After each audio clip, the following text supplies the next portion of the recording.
বিসমিল্লাহির রহমানির রহিম। আসসালামু আলাইকুম। জাতীয় বিশ্ববিদ্যালয় কর্তৃক আয়োজিত অনলাইন ক্লাসে সবাইকে স্বাগত জানাচ্ছি। আমি শারমিন শাকিলা, সহকারী অধ্যাপক পদার্থ বিজ্ঞান বিভাগ, রাজশাহী কলেজ। চতুর্থ বর্ষ সম্মান শ্রেণীর বায়োটেকনোলজি অ্যান্ড জেনেটিক ইঞ্জিনিয়ারিং যে কোর্সটি রয়েছে, আমি সেই কোর্সের ক্লাস নিচ্ছি।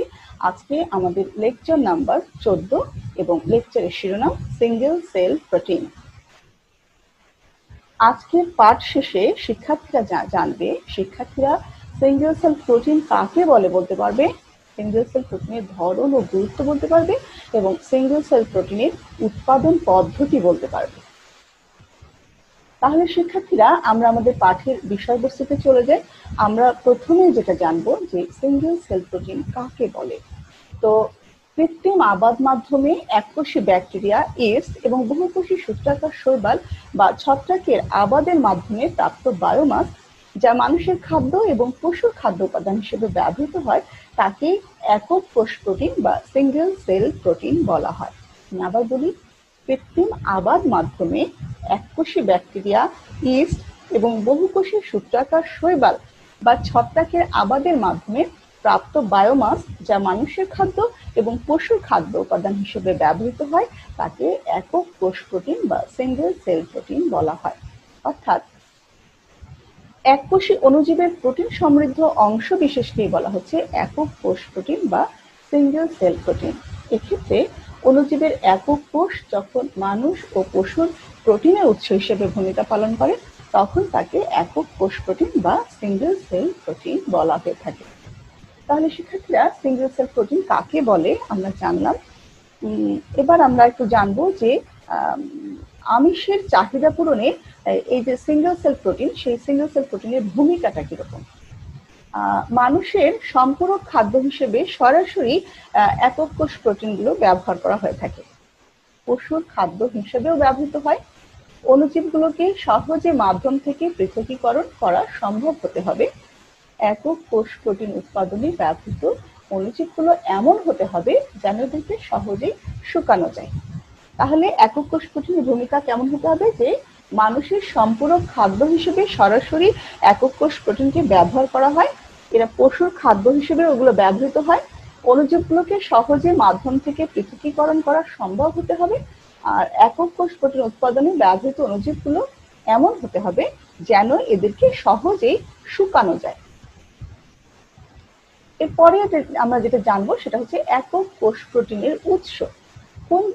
কোন উৎস থেকে আমরা সিঙ্গেল সেল প্রোটিনগুলো পাবো। তো এটা যে কোনো গৃহপালিত প্রাণী বা শস্য উদ্ভিদ অপেক্ষা অণুজীবের প্রোটিন উৎপাদন ক্ষমতা কিন্তু অনেক বেশি। যেমন স্পাইরুলিনা নামক যে শৈবাল, সেই শৈবালে 65% উন্নত মানের খাদ্য উপযোগী প্রোটিন উৎপন্ন করে স্পাইরুলিনা, যেটা ডিমের প্রোটিনের সমান। তো এই শৈবালটির উৎপাদন ক্ষমতা অত্যাধিক। এটা বছরে প্রায় 50 মেট্রিক টন পার হেক্টর হয়ে থাকে। তো এই যে এই কাজে দেখা যাচ্ছে যে সিঙ্গেল সেল প্রোটিনগুলো খুবই গুরুত্বপূর্ণ ভূমিকা পালন করে থাকে। তো এই যে এই অণুজীবগুলো, এরা কিন্তু খুব দ্রুত বংশবৃদ্ধি করে এবং অধিক প্রোটিন উৎপাদনের ক্ষমতা আছে বলেই ইতিমধ্যে প্রোটিন উৎপাদনকারীদের নজরে কিন্তু এগুলো পড়েছে এবং বিভিন্ন দেশে এর ব্যবহার ব্যাপকভাবে গ্রহণযোগ্য হয়ে উঠছে। তো একক কোষ প্রোটিনের উৎস কোনগুলো সেগুলো আমরা একটু দেখি। যে প্রথমত আসতে পারে শৈবাল।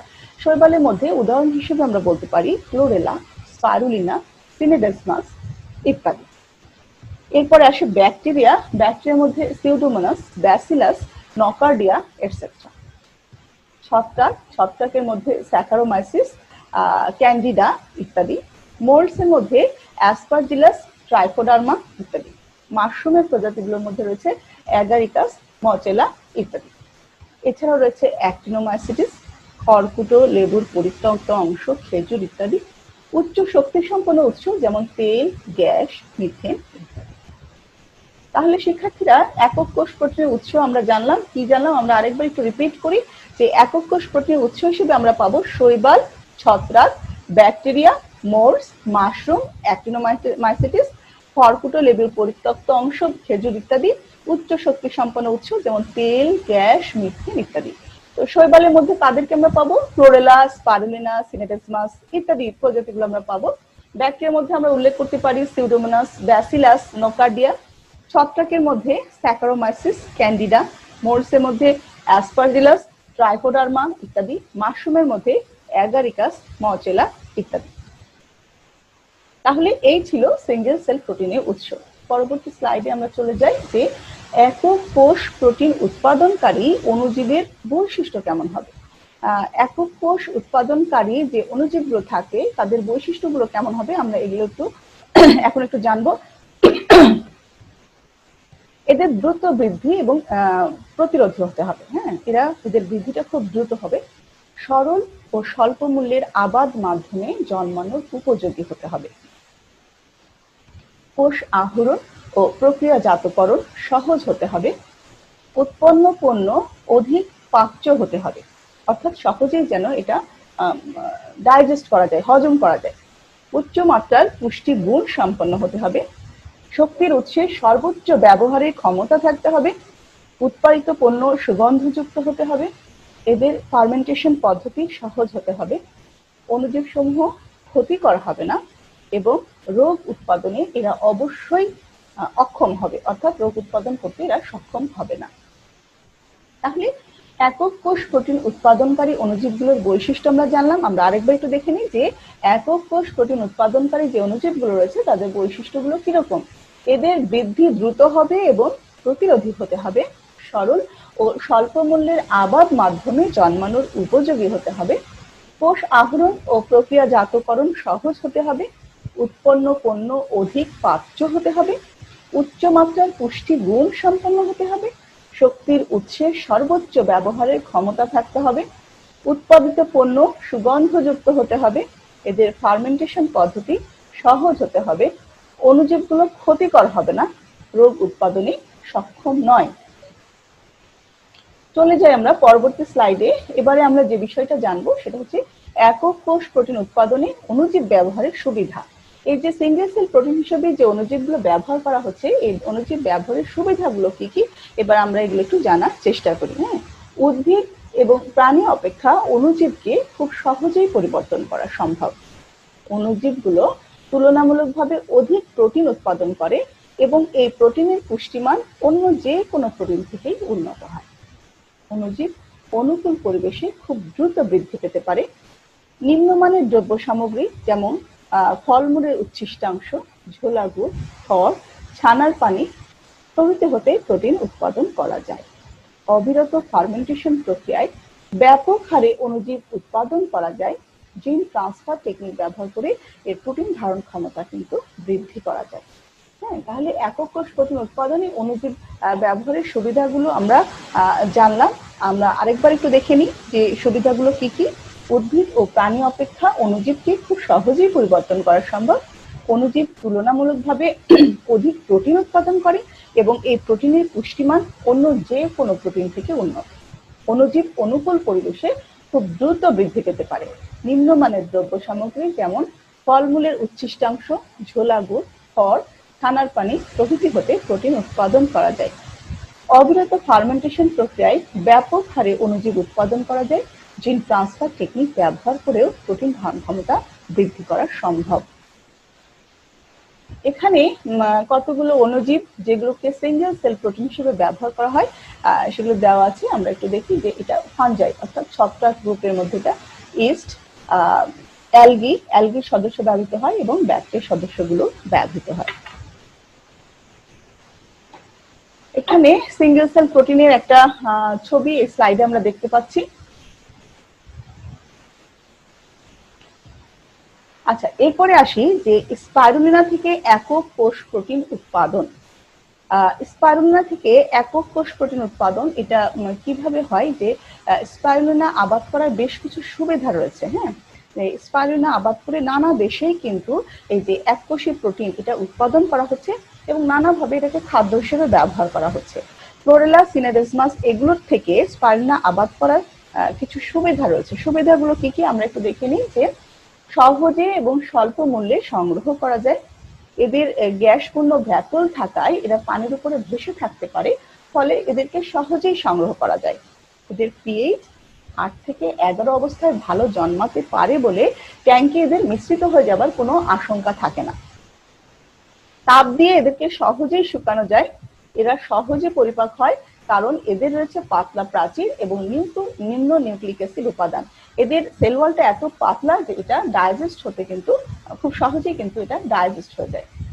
তো স্পাইরুলিনা আবাদ করার যে সুবিধাগুলো আমরা দেখলাম, সুবিধাগুলো কি কি দেখলাম, যে সহজ এবং স্বল্প মূল্যে সংগ্রহ করা যায়, গ্যাসপূর্ণ ভ্যাকুয়াল থাকায় এটা পানির উপরে ভেসে থাকতে পারে, ফলে সংগ্রহ করা সহজ হয়। পিএইচ লেভেলটা 8 থেকে 11 অবস্থায় এরা ভালো জন্মাতে পারে বলে ট্যাঙ্কে এদের মিশ্রিত হয়ে যাওয়ার আশঙ্কা থাকে না বা আশঙ্কা কম থাকে। তাপ দিয়ে এদেরকে সহজে শুকানো যায়, এরা সহজেই পরিপাক হয়, কারণ এদের পাতলা সেল ওয়াল রয়েছে এবং নিম্ন নিউক্লিক অ্যাসিড উপাদান রয়েছে। এবারে আসি যে স্পাইরুলিনা আবাদ। স্পাইরুলিনা সিঙ্গেল সেল প্রোটিন হিসেবে যেটা ব্যবহার করা হয়, সেটা আবাদ পদ্ধতিটা কিরকম সেটা আমরা জানবো। এটা মূলত দুই ভাবে করা যায় এই আবাদ পদ্ধতিটা। একটা হচ্ছে আধা প্রাকৃতিক লেক পদ্ধতি, আর একটা হচ্ছে কৃত্রিম ভাবে নির্মিত আবাদ পদ্ধতি। তো আধা প্রাকৃতিক লেক পদ্ধতি যেটা, সেখানে কি করা হয়, এখানে লেকের মধ্যে প্রাকৃতিক পরিবেশে স্পিরুলিনা আবাদ করে এর যে বায়োমাস, এর যে জীবভরটা সেটা উৎপাদন করা হয়। এটা ব্যয়বহুল হয় এবং অনেক সময় এর সাথে দূষিত পদার্থ থেকে যাবার বা মিশে থাকার একটা সম্ভাবনা থাকে। এরপরে দ্বিতীয় যে পদ্ধতিটা, সেটা হচ্ছে কৃত্রিম ভাবে নির্মিত আবাদ পদ্ধতি। এটা কৃত্রিম ভাবে আবাদের পরিবেশ গড়ে তুলে স্পাইরুলিনা আবাদ করা সম্ভব। এটা অনেক দেশে এই পদ্ধতিটা বেশ জনপ্রিয়। এটা দুটো ভাগ রয়েছে, একটা হচ্ছে পরিষ্কার পানি পদ্ধতি আর একটা হচ্ছে বর্জ্য পানি পদ্ধতি। তো পরিষ্কার পানি পদ্ধতিটা কিরকম, যে কৃত্রিম আবাদ ফার্ম গড়ে তুলতে হয় বলে এই পদ্ধতিটা একটু ব্যয়বহুল। পরিষ্কার পানি পদ্ধতি যেটা, অগভীর পুকুরে পায়ে চালানো চাকা ব্যবহার করে পানিটাকে অবিরত নাড়ানো হয়, এবং এতে উচ্চমানের পুষ্টি সরবরাহ করতে হয়। স্পিরুলিনার দ্রুত বৃদ্ধির জন্য এখানে সোডিয়াম নাইট্রেট এবং সোডিয়াম বাইকার্বনেট ব্যবহার করা হয়। প্রথম দিকে পানির পিএইচ 8.5 মেনটেন করতে হয়, ক্রমশ পিএইচ মান 10 থেকে 15.5 পৌঁছে যায়। এই পিএইচ মাত্রায় দূষিত হবার সম্ভাবনা কিন্তু খুব কম থাকে। তাহলে পরিষ্কার পানি পদ্ধতিটা কিরকম আমি আরেকবার বলি, যে কৃত্রিম আবাদ ফার্ম গড়ে তুলতে হয় পরিষ্কার পানি পদ্ধতিতে, তাই এটা তুলনামূলকভাবে একটু ব্যয়বহুল হয়ে থাকে। অগভীর পুকুরে পায়ে চালানো চাকা ব্যবহার করে পানি নাড়ানো হয় এবং এতে উচ্চমানের পুষ্টি সরবরাহ করতে হয়। স্পিরুলিনার দ্রুত বৃদ্ধির জন্য সোডিয়াম নাইট্রেট এবং সোডিয়াম বাইকার্বনেট ব্যবহার করা হয়। প্রথম দিকে পানির পিএইচটা 8.5 মেনটেন করতে হয় এবং ক্রমশ এই পিএইচ মান 10 থেকে 15.5 পৌঁছে যায়। এই পিএইচ মাত্রায় দূষিত হবার সম্ভাবনাটা খুব কম থাকে। আরেকটা যেটা বর্জ্য পানি পদ্ধতি, এটা হলো যে প্রচুর বর্জ্য সৃষ্টি হয় যেসব দেশে, সেখানে এই পদ্ধতিটা অনুসরণ করা হয়। এই পদ্ধতিতে মানুষ এবং প্রাণীর বর্জ্য এবং পয় নিষ্কাশন এলাকায় স্পিরুলিনা উৎপাদনের জন্য জন্মানো হয়। তো ডাইজেস্টারে বর্জ্য ঢেলে দিতে হয়, যাতে কঠিন কণা যেগুলো থাকে সেগুলো এখানে জমা হয়ে যায়। কলকারখানার নির্গত ময়লা পানি কৃত্রিম পুকুরে যোগ করা হয়, যেটা পুষ্টির উৎস হিসেবে ব্যবহৃত হয়। তো এর সাথে সোডিয়াম নাইট্রেট এবং সোডিয়াম বাইকার্বনেট মিশিয়ে দিতে হয়। যখন স্পিরুলিনা বৃদ্ধি শেষ হয়, তখন পুকুর থেকে ছাঁকনি দিয়ে আলাদা করে নেওয়া হয় এবং মানুষের খাদ্যের জন্য সূর্যালোকে এগুলোকে শুকিয়ে নেওয়া হয়। বর্জ্য পানি পদ্ধতি এইভাবে স্পিরুলিনা আবাদ করা হয়ে থাকে। তাহলে স্পিরুলিনা একটা খুব জনপ্রিয় সিঙ্গেল সেল প্রোটিন উপাদান। এটা দুই ভাবে করা যায়। এর উৎপাদন পদ্ধতি বা আবাদ পদ্ধতিটা দুই প্রকার, একটা হচ্ছে আধা প্রাকৃতিক লেক পদ্ধতি আর আরেকটা হচ্ছে কৃত্রিম ভাবে নির্মিত আবাদ পদ্ধতি। কৃত্রিম ভাবে নির্মিত আবাদ পদ্ধতিটা আবার দুই ভাবে করা যায়, একটা হচ্ছে পরিষ্কার পানি পদ্ধতি আর একটা হচ্ছে বর্জ্য পানি পদ্ধতি। আচ্ছা, এবার আমরা জানবো যে স্পিরুলিনা বৃদ্ধির শর্তগুলো কি। স্পিরুলিনা যে বৃদ্ধি পাবে তার জন্য কতগুলো কন্ডিশন লাগে, সেই কন্ডিশনগুলো কি কি। প্রথমত আসে শৈবাল ট্যাঙ্ক। সাধারণভাবে বৃত্তাকার বা আয়তকার সিমেন্টযুক্ত একটা ট্যাঙ্ক তৈরি করতে হয়, যার গভীরতা 25 সেন্টিমিটার করতে হয় এবং উষ্ণমণ্ডলীয় এলাকার জন্য এই খোলা ট্যাঙ্কটা কিন্তু ভালো হয়। এরপরে যেটা জরুরি সেটা হচ্ছে আলো। শুরুতে নিম্ন আলোর তীব্রতা উত্তম, উষ্ণতা উত্তম বৃদ্ধির জন্য এর তাপমাত্রা 35 থেকে 40 ডিগ্রি সেন্টিগ্রেডের মধ্যে থাকা ভালো। পিএইচ, স্পিরুলিনা উচ্চ পিএইচ মাত্রা যেমন 8.5 থেকে 10.5 এর মধ্যে এরা ভালো জন্মায়। নাড়াচাড়া অর্থাৎ ভালো মান এবং অধিক ফলন পেতে হলে আবাদ মাধ্যমকে নাড়াচাড়া করার ব্যবস্থা থাকতে হবে। ব্রাশ, পা চালিত চাকা, পাইপ পাম্প, বায়ুশক্তি বা রোটেটরের সাহায্যে নাড়াচাড়া করতে হবে। এরপরে সংগ্রহের ক্ষেত্রে যে পানির উপরে স্পিরুলিনা যখন ঘন ম্যাট হয়ে ভাসতে থাকে তখন নাইলন বা সুতি কাপড় দিয়ে বা স্টিলের ছাঁকনি দিয়ে এদেরকে সংগ্রহ করা হয়। শুষ্ককরণ, এদের সেল ওয়ালটা প্রাচীরটা পাতলা বলে সূর্যালোকে এদের শুষ্ককরণ খুব সুবিধাজনক এবং লাভজনক। ফলন কেমন? ফলনটা হচ্ছে প্রতিদিন প্রতি বর্গ মিটারে 8 থেকে 12 গ্রাম স্পিরুলিনা পাউডার উৎপাদন করা যায় সহজে। তাহলে স্পিরুলিনা বৃদ্ধির শর্তগুলো কি কি? শৈবাল ট্যাঙ্ক, আলো, উষ্ণতা, পিএইচ, উষ্ণতা থাকতে হবে 35 থেকে 40 ডিগ্রি সেন্টিগ্রেড, পিএইচ থাকতে হবে 8.5 থেকে 10.5 এর মধ্যে, নাড়াচাড়া, সংগ্রহের পদ্ধতি, শুষ্ককরণ, ফলন, এগুলো হলো স্পিরুলিনা বৃদ্ধির শর্তাবলী। এখানে শিক্ষার্থীরা আমরা স্লাইডে স্পিরুলিনার একটা চিত্র কিন্তু আমরা দেখতে পাচ্ছি। তো স্পিরুলিনার ব্যবহারটা এবার আমরা একটু জানবো যে স্পিরুলিনার ব্যবহারটা কেমন। প্রোটিন সম্পূরক খাদ্য হিসেবে ব্যবহৃত হয়।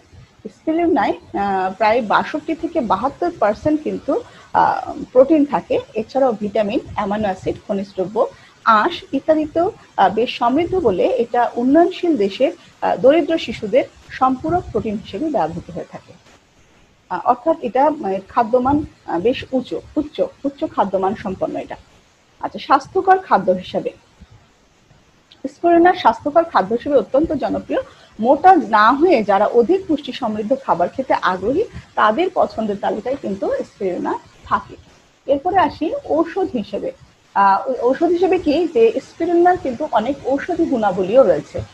শরীরের ওজন, কোলেস্টেরল বা আরো কিছু ক্ষেত্রে, আরো কিছু রোগের ক্ষেত্রে এই স্পিরুলিনা ঔষধ হিসেবে কিন্তু ব্যবহৃত হয়ে থাকে। ডায়াবেটিস রোগীদের রক্তে এটা সুগারের মাত্রাকে কমিয়ে দেয় এবং মানুষের শরীরে কোলেস্টেরল জমাট বাঁধতে বাধা দেয়। এটি বিটা ক্যারোটিনের একটি উত্তম উৎস। এটি চক্ষু এবং চামড়ার পেলবতা রক্ষা করে। এরপরে যে ব্যবহারটা আমরা আলোচনা করব সেটা হচ্ছে প্রসাধনী সামগ্রীতে। যে স্পিরুলিনাতে উচ্চমানের প্রোটিন এবং ভিটামিন এ ও বি রয়েছে। সুন্দর চুল রক্ষার জন্য তাই এর কদর রয়েছে। আবার লিপস্টিক বা মুখের হার্বাল ক্রিম, মানে বিভিন্ন কসমেটিক্স তৈরিতে স্পিরুলিনার ব্যবহার করা হচ্ছে কোনো কোনো দেশে। তাহলে স্পিরুলিনার ব্যবহারটা আমরা জানলাম যে প্রোটিন সম্পূরক খাদ্য হিসেবে এটি ব্যবহৃত হয়, স্বাস্থ্যকর খাদ্য হিসেবে ব্যবহৃত হয়, ঔষধ হিসেবে ব্যবহৃত হয় এবং প্রসাধনীতে ব্যবহৃত হয়। আচ্ছা, এরপরে আমরা যেটা জানবো সেটা হচ্ছে যে ইস্ট থেকে একক কোষ প্রোটিন উৎপাদনের কাজ। ইস্ট আসলে এককোষী অ্যাস্কোমাইসিটিস শ্রেণীর ছত্রাক। এটি একক কোষ প্রোটিনের একটা গুরুত্বপূর্ণ উৎস। সাধারণত দুই ধরনের ইস্ট একক কোষ প্রোটিন হিসেবে ব্যবহৃত হয়ে থাকে। একটা হচ্ছে বেকার ইস্ট আর একটা হচ্ছে ফিড ইস্ট। তো এই যে ইস্ট উৎপাদনের পদ্ধতিটা 3টি ধাপে সম্পন্ন করা হয়ে থাকে। প্রথম যে ধাপ পদ্ধতি, এটা কিরকম যে প্রথম ধাপে একটা বায়ুশূন্য পাত্রে জীবাণুমুক্ত ও মিডিয়া নিয়ে অণুজীব দ্বারা সংক্রমণ করানো হয় এবং অনুকূল তাপমাত্রায় রেখে অণুজীবের বৃদ্ধি ঘটানো হয়। অণুজীবের যথার্থ বৃদ্ধি হলে তাকে পৃথক করে ব্যবহার উপযোগী ইস্টে রূপান্তরিত করা হয়। প্রথম ধাপে আমরা কি করলাম যে প্রথম ধাপে একটা বায়ুশূন্য পাত্রে জীবাণুমুক্ত এবং মিডিয়া নিয়ে অণুজীব দ্বারা সংক্রমণ করা হয় এবং অনুকূল তাপমাত্রায় রেখে অণুজীবের বৃদ্ধি ঘটানো হয়। অণুজীবের যথার্থ বৃদ্ধি হলে তাকে পৃথক করে নিয়ে ব্যবহার উপযোগী ইস্টে রূপান্তর করা হয়। দ্বিতীয় ধাপ হচ্ছে ইস্ট আহরণ পদ্ধতি। এক্ষেত্রে এই যে মিডিয়াতে অণুজীবের পর্যাপ্ত যে বৃদ্ধি হলো সেই বৃদ্ধির পর পাতিত পানি যোগ করে এটাকে পাতলা করা হয় এবং তলানি ফেলে এই সেলগুলোকে আলাদা করা হয়। বিশুদ্ধ ইস্ট কোষ পাওয়ার জন্য এই প্রক্রিয়াটা কয়েকবার পুনরাবৃত্তি করা হয়। দ্বিতীয় ধাপ ছিল যে ইস্ট আহরণ পদ্ধতি। এক্ষেত্রে যে মিডিয়াতে অণুজীবের বৃদ্ধি হয়েছে সেটাকে পানি যোগ করে পাতলা করে ফেলা হয় এবং এর তলানি ফেলে দিয়ে এর সেলগুলোকে আলাদা করে নেওয়া হয়। এরপর বিশুদ্ধ ইস্ট কোষ পাওয়ার জন্য এই প্রক্রিয়াটা কয়েকবার করা হয়। তৃতীয় যে ধাপটা সেটা হচ্ছে প্রক্রিয়াজাতকরণ পদ্ধতি। এক্ষেত্রে এই যে সংগৃহীত ইস্ট কোষ একটা কম্প্রেসার যন্ত্রে রেখে আর্দ্রতা 70% কমিয়ে আনা হয়। একে ইস্ট কেক বলা হয়ে থাকে। এই কেক সরাসরি খাদ্য হিসেবে বা রুটি তৈরিতে ব্যবহার করা যায়। আবার কোনো কোনো ক্ষেত্রে আর্দ্র ইস্ট কোষকে 40 থেকে 50 ডিগ্রি সেন্টিগ্রেড তাপমাত্রায় বায়ুশূন্য পাত্রে নিয়ে তার আর্দ্রতা কমিয়ে 8% আনা হয়। একে শুষ্ক ইস্ট বলে।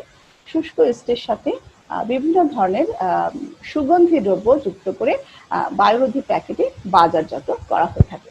তাহলে ইস্ট থেকে সিঙ্গেল সেল প্রোটিন উৎপাদন 3টা ধাপে করা হয়ে থাকে। প্রথম ধাপ, যেটাকে আমরা বললাম যে বেকার ইস্টের উৎপাদন পদ্ধতি। প্রথম ধাপে কি করা হয়? প্রথম ধাপে একটা বায়ুশূন্য পাত্রে জীবাণুমুক্ত ও মিডিয়া নিয়ে অণুজীব দ্বারা এটাকে সংক্রমণ করা হয় এবং অনুকূল তাপমাত্রায় রেখে দিলে এই অণুজীবের বৃদ্ধি ঘটে।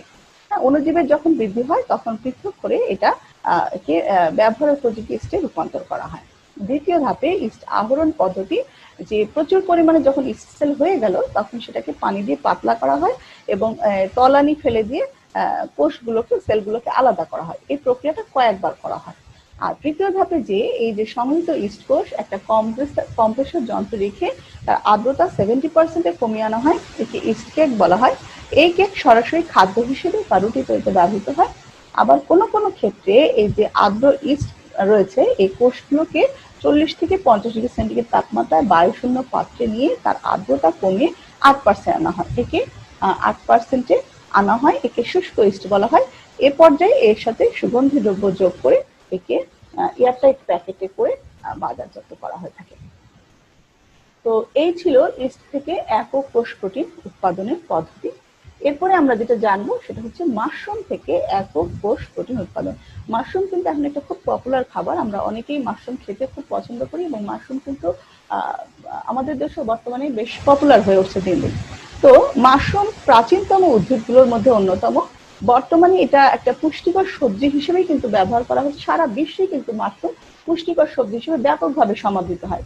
তো মাশরুম নিম্নশ্রেণীর ছত্রাক জাতীয় পরজীবী, যা চাষাবাদের আধুনিক কলাকৌশল ব্যবহার করে খাওয়ার উপযোগী করা হয়। তো এক্ষেত্রে যে মাশরুম হচ্ছে বিজ্ঞানসম্মত উপায়ে পরিচ্ছন্ন পরিবেশে চাষ করা সুস্বাদু, পুষ্টিকর এবং ঔষধি গুণসম্পন্ন সবজি, যা সম্পূর্ণভাবে হালাল। নানাবিধ কারণে যদিও আমাদের দেশে মাশরুমের চাষের প্রচলন সেভাবে সম্প্রসারিত হয়নি, কিন্তু তথাপি দেখা যাচ্ছে যে এটা কিন্তু বাংলাদেশের জন্য একটা সম্ভাবনাময় দিক এবং আমরা অনেকেই কিন্তু মাশরুম ইদানিং খাই এবং খেতে পছন্দও করে থাকি। তো মাশরুম চাষের প্রয়োজনীয়তাটা কি সেটা আমরা একটু জানি, যে মাশরুম কেন চাষ করা হবে বা এখানে চাষ করলে কি লাভ হতে পারে। যে মাশরুম একটা প্রোটিন, ফাইবার, ভিটামিন ও খনিজ সমৃদ্ধ একটা সবজি। তো মাশরুম চাষে আবাদি জমির কোনো দরকার হয় না, ঘরেই এর চাষ করা যায়। আলাদা করে যে একটা জমি লাগবে বা একটা স্থাপনা লাগবে তা না, বাড়ির একটা ঘরেই কিন্তু মাশরুমের চাষ করা যায়। মাশরুম চাষে প্রয়োজনীয় উপকরণ যেমন খড়, কাঠের গুঁড়া, পচা পাতা, আখের ছোবড়া, এই জিনিসগুলো কিন্তু অত্যন্ত সস্তা, একদম চিপ এবং খুব সহজলভ্য। কাজেই কেউ যদি মনে করে যে তিনি মাশরুমের চাষ করবেন, তিনি খুব যে উপকরণগুলো লাগবে সেগুলো তার জন্য খুব সহজলভ্য এবং খুব চিপ, এজন্য তিনি খুব সহজেই কিন্তু মাশরুম চাষ করতে পারবেন। চাষের অল্প পুঁজি, অল্প শ্রম, কিন্তু অধিক মুনাফা লাভ করা যায়। অর্থাৎ এক্ষেত্রে শ্রম কম লাগছে, পুঁজি কম লাগছে, কিন্তু মুনাফাটা বেশি হচ্ছে। মাশরুম চাষের মাধ্যমে দেশের পুষ্টি উন্নয়ন, দারিদ্র্য বিমোচন এবং কর্মসংস্থান সৃষ্টি হতে পারে। এটা আমরা জানি যে মাশরুম বেশ উচ্চ পুষ্টিমান সমৃদ্ধ একটা সবজি। কাজেই মাশরুম খাওয়াতে যদি আমরা অভ্যস্ত হয়ে পড়ি তাহলে এটা অবশ্যই আমাদের দেশের পুষ্টি উন্নয়নে সহায়তা করবে এবং যখনই মাশরুম চাষে আমরা আগ্রহী হব তখন সেখানে অবশ্যই কিছু লোকের কর্মসংস্থান সৃষ্টি হবে এবং এর ফলে কিন্তু দারিদ্র্য বিমোচন করাও সম্ভব। বিশ্বব্যাপী মাশরুমের চাহিদা বেড়ে যাওয়ায় মাশরুম রফতানি করে মূল্যবান বৈদেশিক মুদ্রা আয় করা সম্ভব। যেহেতু বাইরের দেশগুলোতে কিন্তু মাশরুম ব্যাপকভাবে ব্যবহৃত হয়, আমাদের দেশেও ধীরে ধীরে মাশরুমের ব্যবহার বাড়ছে।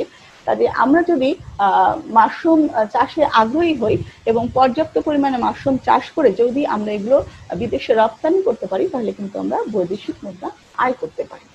তাহলে মাশরুম চাষের প্রয়োজনীয়তা কি আমরা জানলাম, যে মাশরুম একটি প্রোটিন, ফাইবার, ভিটামিন এবং খনিজ সমৃদ্ধ সবজি। মাশরুম চাষে আবাদি জমির দরকার হয় না, ঘরে বসে এটা চাষ করা যায়।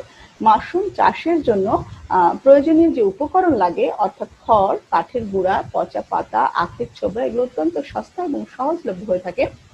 চাষের জন্য খুব পুঁজি অল্প লাগে, শ্রম অল্প লাগে, কিন্তু মুনাফা অধিক হয়।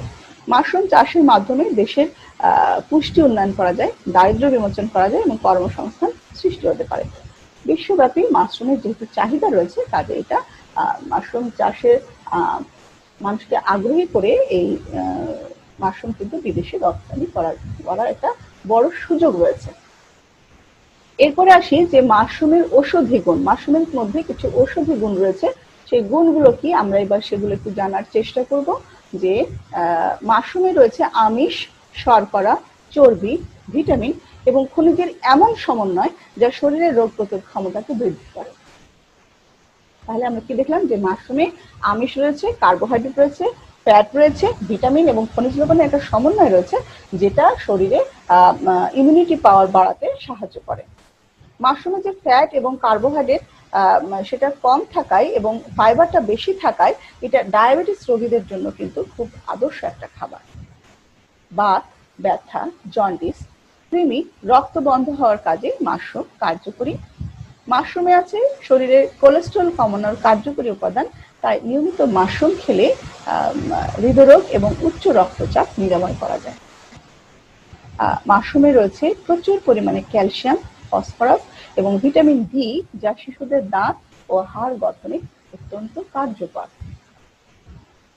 মাশরুমে আছে প্রচুর পরিমাণে ফলিক অ্যাসিড এবং আয়রন, ফলে মাশরুম খেলে রক্ত শূন্যতা দূর হয়।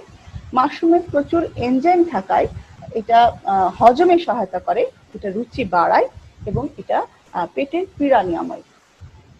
মাশরুমে নিউক্লিক অ্যাসিড এবং অ্যান্টি অ্যালার্জেন থাকায় কিডনি রোগ এবং অ্যালার্জি রোগের প্রতিরোধক। তাহলে মাশরুমের ভেতরে আমরা অনেক ঔষধি গুণ দেখতে পাচ্ছি, কাজে এটা এই দিক দিয়েও কিন্তু খুব গুরুত্বপূর্ণ। কি কি গুণাগুণ রয়েছে, ঔষধি গুণ রয়েছে, আমরা আরেকবার একটু দেখে নিই। যে মাশরুমে রয়েছে আমিষ, শর্করা, চর্বি, ভিটামিন এবং খনিজের এমন সমন্বয় যেটা শরীরের রোগ প্রতিরোধ ক্ষমতাকে বৃদ্ধি করে। মাশরুমের চর্বি এবং শর্করা কম থাকায় এবং আঁশ বেশি থাকায় এটা ডায়াবেটিস রোগীদের জন্য আদর্শ খাবার। বাত, ব্যথা, জন্ডিস, কৃমি, রক্ত বন্ধ হওয়ার কাজে মাশরুম কার্যকরী। মাশরুমে আছে শরীরের কোলেস্টেরল কমানোর কার্যকরী উপাদান, তাই নিয়মিত যদি মাশরুম খাওয়া যায় তাহলে হৃদরোগ এবং উচ্চ রক্তচাপ নিরাময় হয়।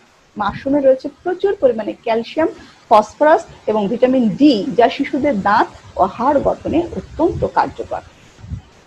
মাশরুমে আছে প্রচুর পরিমাণে ফলিক অ্যাসিড ও লৌহ, ফলে মাশরুম খেলে রক্ত শূন্যতা দূর হয়ে যায়। মাশরুমে প্রচুর এনজাইম থাকায় এটা হজমে সহায়তা করে, রুচি বাড়ায় এবং পেটের পীড়া নিরাময় করে। মাশরুমে নিউক্লিক অ্যাসিড এবং অ্যান্টি অ্যালার্জেন থাকায় কিডনি রোগ এবং অ্যালার্জি রোগের প্রতিরোধক হিসেবে এটা কাজ করে থাকে। আচ্ছা, এরপরে আমরা যে বিষয়টা জানবো সেটা হচ্ছে মাশরুমের জাত। প্রকৃতিতে মাশরুমের কিন্তু কয়েক হাজার জাত রয়েছে, এর মধ্যে 8 থেকে 10 জাতের মাশরুমকে কিন্তু বাণিজ্যিকভাবে চাষ করা হয়।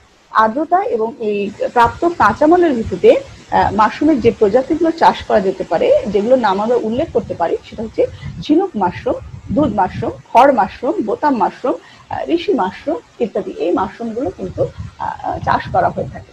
তো মৌসুমের উপর ভিত্তি করে আবার মাশরুমকে 3 ভাগে ভাগ করা হয়েছে। একটা হচ্ছে গ্রীষ্মকালীন মাশরুম, শীতকালীন মাশরুম এবং সারা বছর চাষযোগ্য মাশরুম। তো মাশরুমের জাত জানলাম। এবার এখানে শিক্ষার্থীরা মাশরুমের কিছু ছবি আমরা স্লাইডে দেখতে পাচ্ছি, তোমরা একটু লক্ষ্য করো, কি সুন্দর দেখতে। এটা আরেকটা প্রজাতি মাশরুমের, এটা আরেকটা প্রজাতি। আচ্ছা, এবার আমরা জানবো যে মাশরুমের চাষঘরটা কেমন হয়ে থাকে। মাশরুম উৎপাদনের চাষঘরটা কিন্তু পরিষ্কার পরিচ্ছন্ন, পাকা বা সেমি পাকা মেঝে বিশিষ্ট হতে হবে, যাতে ঘরে পর্যাপ্ত আলো বাতাস চলাচল করতে পারে সেদিকে লক্ষ্য রাখতে হবে। তো এই চাষঘর তৈরির 4টা মূলনীতি রয়েছে। 4টা মূলনীতির উপর ভিত্তি করে এই চাষঘরটা তৈরি করা হয়ে থাকে। সেটা হলো যে অক্সিজেন, যেহেতু ছত্রাক মূলত এই কাঠের গুঁড়া থেকে খাদ্য পায়, কাঠের গুঁড়া অক্সিজেন উপস্থিতিতে জারণ বিজারণ করতে খাদ্য সহজলভ্য করে। তো দ্বিতীয় যে জিনিসটা সেটা হচ্ছে আলো। মাশরুমের ঘরটি আবছা অন্ধকার যুক্ত হতে হবে। তাপমাত্রা, এই চাষঘরের তাপমাত্রা 20 থেকে 30 ডিগ্রি সেলসিয়াসের মধ্যেই রাখা ভালো। এক্ষেত্রে ঘরের চালা বা টিনের ঘরে সিলিং এর ব্যবস্থা করা যেতে পারে। আর্দ্রতা, মাশরুম ঘরে আর্দ্রতা 40% থেকে 45%-এর মধ্যে রাখতে হবে। বায়ু প্রবাহ, অক্সিজেন কাঠের গুঁড়াকে জারিত করে খাদ্য উৎপাদনের সময় প্রচুর পরিমাণে কার্বন ডাই অক্সাইড তৈরি করে, যা ফুল উৎপাদনে বাধা দেয়। এজন্য ঘরের নিচের অংশে বায়ু প্রবাহিত হওয়ার ব্যবস্থা থাকতে হবে, যাতে করে এই বায়ু প্রবাহের মাধ্যমে কার্বন ডাই অক্সাইডটা বের করে দিতে পারে। চাষ পদ্ধতি, মাশরুমের যে বীজটা ব্যবহার করা হয় সে বীজকে বলা হয় স্পন। এই স্পন উৎপাদনের প্রক্রিয়াটা কিন্তু দীর্ঘ সময় সাপেক্ষ এবং জটিল একটা প্রসেস, যেখানে লেমিনার এয়ারফ্লো, অটোক্লেভ সহ আরো কিছু বৈজ্ঞানিক যন্ত্রপাতি এবং রাসায়নিক পদার্থ ব্যবহার করা হয়। তো সাভারে মাশরুম সেন্টার যেটা আছে, সেই মাশরুম সেন্টারে চাষিদের উপযোগী করে সুলভ মূল্যে কিন্তু ছোট ছোট স্পন প্যাকেট পাওয়া যায়। তো চাষি ভাইরা এইসব স্পন প্যাকেট সংগ্রহ করে সহজেই ঘরে বসে মাশরুম উৎপাদন করতে পারবে। তো উৎপাদনের পদ্ধতিটা কিরকম? উৎপাদনের পদ্ধতিটা বেশ মজার একটা পদ্ধতি। যে এই যে স্পনের প্যাকেটগুলো নিয়ে আসা হলো, এই প্যাকেটের সংগৃহীত ব্যাগগুলোর দুপাশ ব্লেড দিয়ে অর্ধচন্দ্রাকৃতি করে কেটে দিতে হবে এবং কাটা অংশটি খানিকটা চেঁচে ফেলে দিতে হবে। ব্যাগের দুপাশে ব্লেড দিয়ে অর্ধচন্দ্রাকৃতি করে কেটে কাটা অংশটি খানিকটা চেঁচে ফেলে দিতে হবে। চাঁচার পর এই ব্যাগটিকে পরিষ্কার পানি দিয়ে 20 থেকে 30 মিনিট পরিষ্কার পানিতে ডুবিয়ে রাখতে হবে। এরপর যদি এই ব্যাগটিকে উল্টিয়ে রাখা যায় তাহলে পানিটা ঝরে যাবে, পানিটা ঝরিয়ে নিতে হবে। এবার এই মাশরুমের চাষ ঘরে কাঠের র্যাক বা বাঁশের মাচায় যে পলিথিন গুলো বিছানো আছে, সেই পলিথিনের বিছানো তাকে তাকে সাজিয়ে রেখে দিতে হবে। এই সময় ঘরের আর্দ্রতা 80% এবং তাপমাত্রা কিন্তু 25 থেকে 30 ডিগ্রি সেন্টিগ্রেড হওয়া দরকার। এই বাইরের তাপমাত্রা কম থাকলে এই ব্যাগের উপর পলিথিন দিয়ে ঢেকে দিয়ে 2-3 দিন রাখতে হবে। আর্দ্রতা রক্ষার জন্য ঝাঁঝরি দিয়ে পানি স্প্রে করতে হবে। পলিথিন ঢাকা থাকলে 3 থেকে 4 বার 10 থেকে 15 মিনিট সময় ঢাকনা সরিয়ে বাতাস চলাচলের ব্যবস্থা করতে হবে।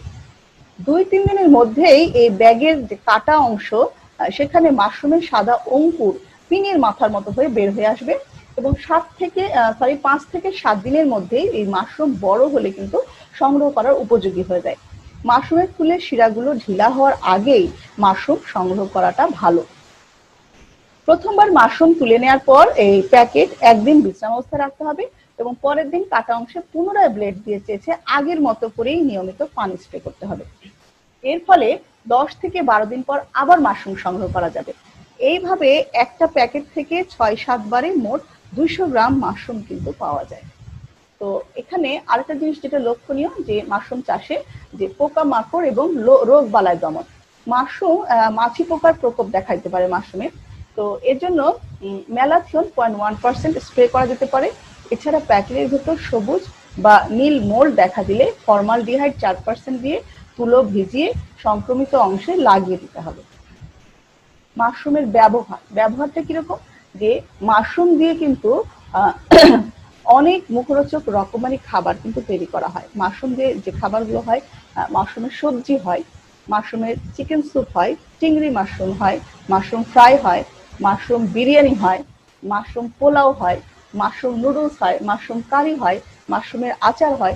অনেক খাবার কিন্তু মাশরুম দিয়ে বানানো হয়ে থাকে। শিক্ষার্থীরা, এখানে আমরা স্লাইডে কিন্তু আরেকটা মাশরুম দেখতে পাচ্ছি। চলে যাই পরবর্তী স্লাইডে।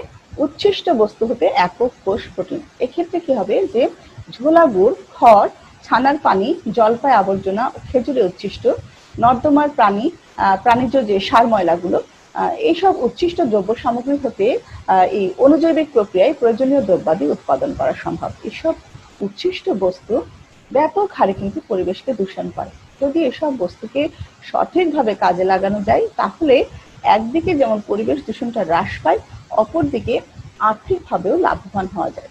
আর এসব উচ্ছিষ্ট দ্রব্য হতে খুব অল্প পরিশ্রমে, অল্প পুঁজিতে একক কোষ প্রোটিন তৈরি করা যায় এবং এসব উচ্ছিষ্ট বস্তু হতে একক কোষ প্রোটিন উৎপাদনের বিভিন্ন সুবিধা রয়েছে। এ থেকে কি ধরনের, যে এ থেকে উচ্চ মানসম্পন্ন প্রোটিন পাওয়া যায়, এটি পরিবেশ দূষণ হ্রাস করে, উচ্ছিষ্ট দ্রব্য সামগ্রী হতে একক কোষ প্রোটিন উৎপাদনের ক্ষেত্রে বহু সংখ্যক অণুজীব অত্যাধুনিক জৈব চুল্লি হিসেবে ব্যবহৃত হয়। অধিকাংশ দেশে এসব বর্জ্য পর্যাপ্ত পরিমাণে এবং স্বল্প মূল্যে পাওয়া যায়, ফলে কাঁচামালের জন্য অন্যের উপর তেমন নির্ভর করতে হয় না। কৃষি প্রধান দেশে বর্জ্য হতে উৎপাদিত প্রোটিন নিজস্ব ব্যবহার ছাড়াও রপ্তানি ক্ষেত্রে বিপুল একটা সম্ভাবনা রয়েছে। এই প্রযুক্তি ব্যবহার করে উন্নয়নশীল দেশ আত্মনির্ভরশীল হবার সুযোগ পাবে। তাহলে এই ছিল উচ্ছিষ্ট বস্তু হতে একক কোষ প্রোটিন। এরপরে যে জিনিসটা আমরা জানবো সেটা হচ্ছে একক কোষ প্রোটিনের গুরুত্ব। একক কোষ প্রোটিন যেটা আমরা এতক্ষণ ধরে পড়ছি, এর গুরুত্বটা কিরকম এবার আমরা সেটা একটু জানি, যে এটি উচ্চমানের প্রোটিন, অ্যামিনো অ্যাসিড এবং খনিজ পদার্থের উৎস। অণুজীবগুলোর বিভাজন দ্রুত, অল্প ব্যয়ে অধিক পরিমাণ উৎপাদন করা সম্ভব, পরিবেশ দূষণের হার কমে, উন্নয়নশীল দেশের মানুষের স্বাস্থ্য রক্ষায় গুরুত্বপূর্ণ ভূমিকা পালন করে, অত্যন্ত ভেষজ গুণাগুণ সমৃদ্ধ, মেদ কমাতে, রক্তের কোলেস্টেরল কমাতে এবং ডায়াবেটিস নিয়ন্ত্রণে রাখতে গুরুত্বপূর্ণ ভূমিকা পালন করে থাকে। কোনো কোনো প্রজাতিতে বিভিন্ন ধরনের ভিটামিন থাকায় সেটা প্রসাধন শিল্পেও ব্যবহৃত হয়। হাঁস, মুরগি, মাছ, গবাদি পশুর খাদ্য উপাদান হিসেবে ব্যাপকভাবে ব্যবহৃত হচ্ছে। কর্মসংস্থান সৃষ্টি হয়। গাজনকৃত খাদ্য, কিডনি পাথর, গাউট রোগ নিরাময়ে ব্যবহৃত হচ্ছে। তাহলে এই ছিল একক কোষ প্রোটিনের গুরুত্ব। তাহলে শিক্ষার্থীরা, এই ছিল আমাদের আজকের ক্লাস। আমরা আবার একটু দেখে নিই যে আজকের ক্লাসে আমরা কি কি শিখলাম। আজকের ক্লাসে আমরা শিখলাম যে সিঙ্গেল সেল প্রোটিন কাকে বলে। সিঙ্গেল সেল প্রোটিন কাকে বলে সেটা আমরা জানলাম, এবং সিঙ্গেল একক কোষ প্রোটিনের ভূমিকাটা কিরকম, একক কোষ প্রোটিনের উৎস সম্বন্ধে জানলাম, একক কোষ প্রোটিন উৎপাদনকারী অণুজীবের বৈশিষ্ট্য কেমন হবে সেটা জানলাম, একক কোষ প্রোটিন উৎপাদনে অণুজীব ব্যবহারের সুবিধাগুলো কি সেটা জানলাম, যে প্রজাতিগুলো সিঙ্গেল সেল প্রোটিন হিসেবে ব্যবহৃত হয় সেগুলোর কিছু চিত্র আমরা দেখেছি। এখানে সিঙ্গেল সেল প্রোটিনের একটা চিত্র দেখা যাচ্ছে। স্পাইরুলিনা থেকে একক কোষ প্রোটিন উৎপাদন কিভাবে করা হয় সেটা জানলাম। স্পাইরুলিনা সিঙ্গেল সেল প্রোটিনের আবাদ পদ্ধতি জেনেছি। স্পাইরুলিনা বৃদ্ধির শর্তাবলী জেনেছি। এখানে স্পাইরুলিনার একটা চিত্র আমরা দেখলাম। স্পাইরুলিনার ব্যবহার, ইস্ট থেকে একক কোষ প্রোটিন উৎপাদন, মাশরুম থেকে একক কোষ প্রোটিন উৎপাদন, মাশরুমের এডিবল মাশরুম যেগুলো ভক্ষণযোগ্য মাশরুম, সেই মাশরুমের কিছু চিত্র আমরা দেখেছি।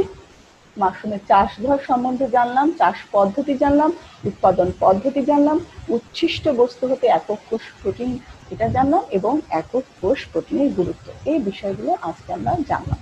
আজকের ক্লাসের রেফারেন্স হিসেবে আমি যে বইগুলো উল্লেখ করব: উদ্ভিদ জৈব প্রযুক্তি ও জিন প্রকৌশল, জীবনকৃষ্ণ সাহা; উদ্ভিদ জৈব প্রযুক্তি ও জিন প্রকৌশল, মোহাম্মদ আজিজুল বারী; ABM ওহিদুল ইসলাম, মোহাম্মদ আশরাফুল আলম এবং সুব্রত কুমার দাস। শিক্ষার্থীরা, আমি আশা করছি তোমরা আজকের পাঠের যে বিষয় সে বিষয়গুলো বুঝতে পেরেছো। খুব সহজ কিছু বিষয় ছিল আজকে। আমি আশা করছি তোমরা এগুলো বুঝতে পেরেছো। তাহলে ইনশাআল্লাহ আগামী ক্লাসে আমাদের আবার দেখা হবে। তোমরা ভালো থাকবে, সুস্থ থাকবে এবং অবশ্যই অবশ্যই স্বাস্থ্যবিধি মেনে চলবে। আল্লাহ হাফেজ।